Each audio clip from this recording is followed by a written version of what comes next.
E agora nós vamos falar do tupinambor, uma planta rica em inulina, um tipo de açúcar que não é absorvido pelo corpo. São tantos benefícios para a nossa saúde que nós fomos conhecer um pouco mais e falar como esta também pode ser uma alternativa de renda no campo. É no canteiro, no sítio de produção orgânica em Tijucas, litoral de Santa Catarina, que a Noeli começa a retirar da terra o que para ela é uma preciosidade. Um tubérculo que, apesar de já estar séculos no Brasil, ainda é pouco conhecido, o tupinambor. A maioria das doenças vem pela falta de nutrição dos alimentos, porque nosso intestino está inflamado, está doente. Então essa plantinha aqui, ela é bem interessante. Se olhar ela é igual um intestino. A planta é nativa dos Grandes Lagos do Canadá, mas se espalhou junto com correntes migratórias para outras regiões do mundo. Se popularizou na Europa como uma fonte alternativa às batatas em tempos de fome. O nome foi dado à planta em homenagem à tribo indígena Tupinambá, que habitava a região da Bahia, no Brasil, no momento da chegada dos colonizadores. O Amauri, aposentado da Ipagre e especialista em plantas bioativas, foi um dos incentivadores do cultivo da raiz em Santa Catarina. Existem cerca de 36 mil espécies, de plantas que produzem inulina, seja na cachopa da alcachofra, seja nas raízes em geral. A família Asterácea, família da dália, da camomila, é que acumula o maior número de espécies. E dessas espécies, a mais famosa, na verdade, do mundo, a mais famosa é a chicória. A chicória, inclusive, é fonte de inulina. Só que a chicória produz em torno de 40%, quando muito 50% de inulina. E o tupinambor chega a produzir 60% a 80% de inulina no rizoma, Mas afinal, o que é esta tal de inulina? Dá para resumir como uma aliada do nosso intestino. Quando a gente fala de saúde intestinal, a gente está falando de imunidade, a gente está falando de bem-estar, a gente está falando inclusive de emagrecimento. O que é interessante? A gente imaginar que como o tupinambor é um pré-biótico, e essa palavra pode soar um pouco estranha, porque o pré-biótico é a comidinha que a gente dá para as bactérias residentes do nosso intestino. Aquelas bactérias que já moram ali e para que elas tenham uma comida específica para que elas consigam se multiplicar. E isso automaticamente vai melhorar a imunidade, vai melhorar a nossa saúde.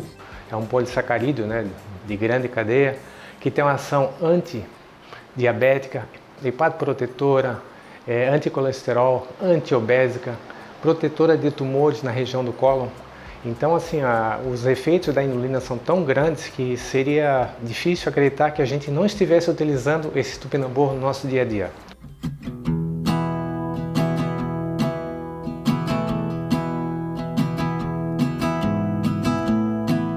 Se na saúde o tupinambor facilita muita coisa, no campo a história não foi bem assim. A Noeli plantou os primeiros pés em 2009 e foi um desafio encontrar a receita certa no solo.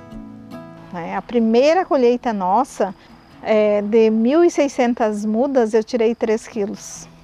E eu não conhecia as técnicas dele. E no ano seguinte, aí eu fui me aprofundar nas técnicas de plantio, aí deu uma hiperprodução. Nós tiramos mais de 3.000 quilos. Fazer um canteiro bem afofado, botar uma compostagem boa, para que ele tenha uma produção legal. Quem vai produzir tupinambor precisa imaginar que tem que ser um solo bem drenado e rico em nutrientes, Se for diferente disso, a planta realmente não vai tuberizar, ou seja, formar aquelas túberas, aqueles rizomas. Eu comparo sempre o tupinambor na área de plantas bioativas a quem vai produzir tomate, Ninguém produz tomate em qualquer terreno. Tem que ser um terreninho mais caprichado e tem que ser dado toda a atenção agronômica. A Noeli destinou esta área para o cultivo. A muda é feita a partir do próprio rizoma, que é plantado em setembro para ser colhido a partir de junho do ano seguinte. Pode atingir até 3 metros de altura, com caule ereto e ramificado. As flores são semelhantes às do girassol, com pétalas amarelas e o centro marrom. Ele morre a parte aérea e depois de morrer a parte aérea ele fica no solo. E a gente está deixando ele no solo. No começo a gente tirava ele, botava ele na palha de arroz carbonizada para em setembro levar ele para a terra. Então essa época é época de colheita. Se eu não quero colher, eu deixo ele na terra, no próximo ano ele vai reproduzir. Um detalhe importante é que além da túbera, a flor do tupinambora é comestível também. Ela é rica em L-gianina, que é um flavonoide muito bom para proteger de inflamações e tumores. Então não dá para jogar fora a flor quando a gente quer usar ela. Agora, para quem vai produzir a túbera, que é uma túbera bem poderosa mesmo, bem produtiva, é interessante fazer o que a gente chama de capação. Ou seja, no momento que ela começa a emitir a haste floral, você vai lá e poda tudo, tira toda a flor. Porque a flor rouba um pouco da energia, né, que deveria ser destinada aos rizomas. Aqui no sítio da Noeli, a planta é vendida crua ou em produtos como estes. Ele vem para desidratadora, a gente desidrata ele e ele fica nessa forma de chips. Quando a gente quer a farinha logo de imediato, a gente passa ele no moinho e ele vira o pozinho, né?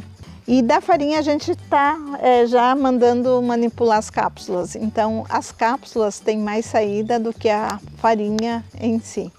Ele dá de 3 a 4 quilos cada pé. E ele dá 10 quilos para 1 quilo de farinha. Então ele é bastante água, né? O quilo da farinha do tupinambor chega a ser vendido por mais de R$300. As cápsulas conseguem agregar ainda mais valor, justamente pela praticidade. Mas o consumo pode ser feito de várias formas. Você fatia, faz uma salada de fruta, mas você pode também triturar no liquidificador, fazer uma liquefação, né? Fazer um hidrolato, que é essa palavra que eu uso muito, hidrolato do tupinambor, e acaba virando um suco eletrolítico. Por quê? Ele tem em torno de 3.348 miligramas de potássio. Ou seja, ele tem mais eletrolíticos do que o próprio Gatorade, né, que é um eletrolite famoso usado pelos atletas. O que acontece? Quando você inicia o consumo do tupinambor, é natural que você tenha um pouco de produção de gases. As bactérias, elas estão indo ao delírio com uma comida super top. Então você sente um assim no intestino, normal. Qual que é a minha dica enquanto nutri? Gente, olha só. Vocês podem estar utilizando inicialmente essa colherinha aqui, ó, bem pequenininha, tá? E adicionando na alimentação de vocês. Então você pode adicionar em shake, você pode adicionar numa vitamina, num suco, você pode adicionar num molho, você pode adicionar, inclusive, para quem faz tapioca, misturar, né, na sua farinha de tapioca. Então coloca ali, ele tem sim um sabor residual forte, que no início vai ficar marcante, que talvez você estranhe, mas depois tudo vai se acomodando, seu intestino vai agradecer e você vai evoluindo. Então, na primeira semana, o teu primeiro contato com o tupinambor, ó, um tantinho assim, tá de bom tamanho. Na segunda semana, a gente já pode ir para uma colherinha maior, tá? A gente já pode colocar uma colherinha maior aqui, ó, nas preparações, certo? E depois você pode manter o consumo regular de uma colher de sobremesa. Então, isso daqui vai melhorar a sua imunidade, quem tá em algum tratamento de saúde também vai ajudar na reestruturação da microbiota intestinal, que nada mais é do que a saúde intestinal, o bem-estar, né, a forma como a gente consegue garantir saúde e longevidade. O Amaury cita ainda que fora do Brasil já existem muito mais produtos feitos com o tupinambor. Destaque para iogurtes que reúnem a função prebiótica da inulina e probiótica do próprio lácteo. Uma planta que traz benefícios para o cliente e também para o agricultor. Eu sempre digo que o produtor ele precisa ter essa agregação de produtos e sempre fazer o custo-produção para que ele consiga sobreviver do que ele cultiva. E o tupinambor é de fato um alimento que nos dá essa condição de a gente estar agregando junto com os demais. Os Estados Unidos hoje acumulam o maior índice de câncer de cólon do mundo, os Estados Unidos, porque eles consomem muito carboidratos e gorduras saturadas. Enquanto que em países da África, o índice de câncer de cólon chega a 0, porque lá eles consomem muitas fibras, as insolúveis e as solúveis. Só por isso, então, já mostra o quanto que nós precisamos seguir um modelo certo, né? Nós não precisamos ser africanos nem estadunidenses, mas a gente pode seguir uma dieta muito especial, que a gente chama de dieta funcional, né? Que não é nem para pessoa doente, nem para astronauta. É pessoas que querem ter longa vida e não ter que ir toda hora para o médico e gastando muito em medicamento.